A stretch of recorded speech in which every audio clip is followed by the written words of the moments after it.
चिट्ठी सेट करा चिट्ठी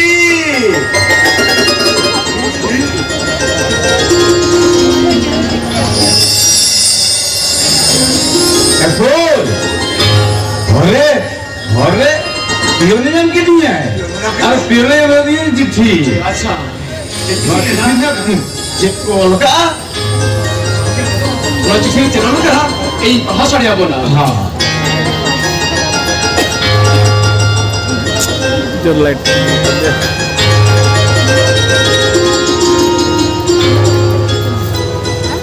अरे रिस्क खबर रुपयदान अरे रिस्क खबर हाँ सरकार पास्टा खन चैन लगा तुर मिटल आबार नो एनएसएल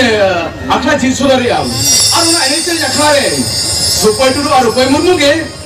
रसिका मदरे लेकाते किन ताहेना अरे रिस्क खबर ओना एनएसएल आखला रे अबिन के रुचि का मदर लेके तो बचाव कर बिना वाह अरे इसके खबर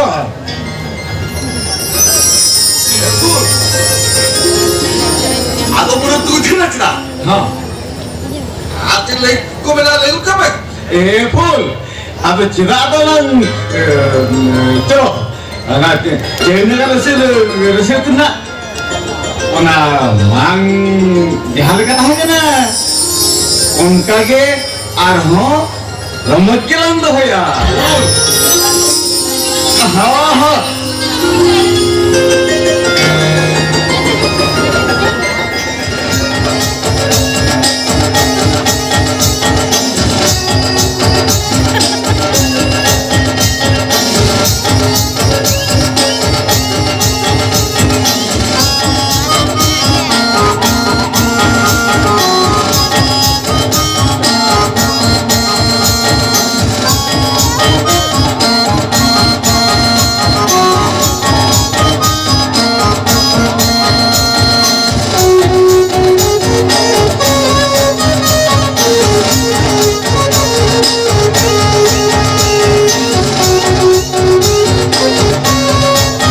हाथ से जो कढ़ाई चले घरी में